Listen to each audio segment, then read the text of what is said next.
여러분 안녕하십니까? 어려운 코로나 시국에 모두 안녕하시길 기원하겠습니다.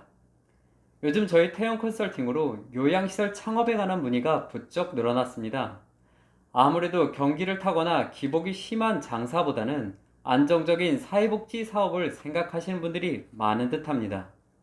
덕분에 바쁜 날들을 보내느라 영상도 업데이트 못해드렸는데요. 틈틈이 정보를 전해드리도록 하겠습니다. 오늘은 2019년 12월 21일 시행된 허가제 이후로 여기저기 말이 많은 요양시설 설립 제한에 대한 정확한 팩트를 알려드리도록 하겠습니다.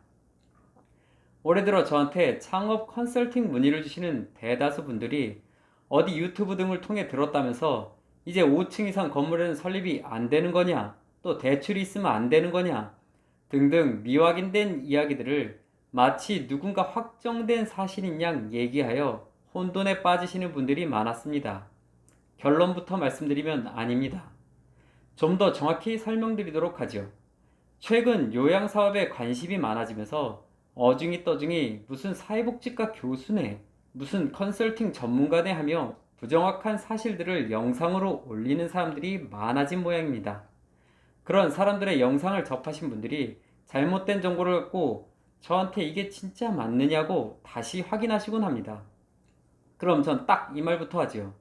사장님께 정보를 준 사람이 요양시설을 운영이나 해본 사람입니까? 또는 직접 공사하고 허가를 받아본 사람입니까? 허가제로 바뀐 이후 법을 공부하고 현재 시설을 운영하고 있는 사람입니까? 99% 그런 경험도 없이 그냥 사회복지 관련 일을 하거나 어중이 떠중이가 대부분이었습니다. 제발 그런 분들은 100% 확실하지 않은 내용으로 사람들에게 혼란을 주지 않으셨으면 합니다. 다시 본론으로 들어가서 지금 시행 중인 허가제도와 이전의 신고제도와의 차이는 크게 다르지 않습니다. 설립하고자 하는 건물의 건축법, 소방법, 장애인 편의시설법, 노인복지법에 맞게 시설 공사를 하고 노유자 시설로 용도를 변경하는 등의 내용은 모두 그대로입니다. 다만 차이는 허가제부터는 기본이 되는 채점표에 80점 이상을 득해야 하며 각 지자체마다 채점의 기준을 조금씩 다르게 할 수 있다는 겁니다.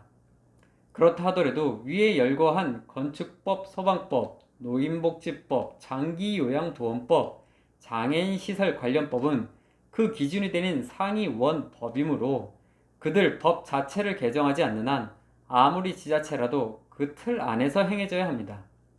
이 채점표에 대해서는 지난 영상에 자세히 올려놨으니 살펴보시길 바랍니다. 그럼 5층 이상 설립하지 못한다는 등의 이야기들은 어디서 나온 것이냐? 본래 이런 이야기들은 이미 10년 가까이 떠돌던 이야기입니다. 그러나 현실적으로 대부분의 요양시설은 집합상가에 존재하고 1층이나 2층은 자릿세도 비싸고 기타 요식업 등이 자리를 잡고 있으므로 대부분 고층에 위치하고 있는 게 현실입니다. 이걸 갑자기 안 된다고 하면 형평성이 어긋나는 일이지요. 대출이 있으면 안 된다는 소문도 마찬가지입니다. 요양원의 경우 건물을 내 것으로 사야 허가를 받을 수 있는데 수십억씩 하는 건물을 대출 없이 그냥 살 수 있는 능력자가 미쳤다고 요양사업을 한다 달려들겠습니까? 정확히 말씀드리지요. 위에 열거한 5가지 법은 요양기관을 설립하는데 기준이 되는 법입니다. 그 안에 대출은 건물 원가의 80%까지 받을 수 있다는 내용이 존재하고 노유자 시설을 설치하는데 층수 제한을 둔다는 규정은 없습니다. 그러나 아예 방심하고 있을 만한 이야기는 아닙니다. 이미 10년 전부터 떠돌던 이야기라는 것은 뭔가 꿈틀거림이 있다는 얘기겠지요. 예를 들어 드리겠습니다. 실질적으로 올해부터 시행된 허가제를 달 뜯어보면 그 모든 권한을 절대적으로 각 시청에 있게 한다는 내용입니다. 기준이 되는 채점표는 같지만 그 안에 한두 항목만 엉뚱한 내용을 추가하여 감점 처리하려 든다면 요양시설 설립이 어려워지는 것은 당연한 일입니다. 최근 경기도 Y시에 이런 일이 있었습니다. 갑작스럽게 10월쯤 채점표 기준을 바꾼다며 입법을 예고하고 나섰습니다. 그 내용이 참 황당한데요. 먼저 새로운 땅에 신축으로 요양시설을 건축할 수 없다입니다. 또 대출을 60% 이상만 받아도 감점을 적용하고 건물 층수 2층 이상만 돼도 감점을 적용한다는 말도 안 되는 개정안을 내놨습니다.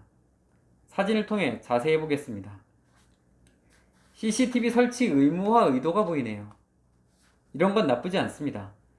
문제되는 건 여기 20점 만점 항목 중 건설 원가 60%에서 80% 사이 대출을 받으면 각각 얼마씩 감점되는지 나와 있습니다.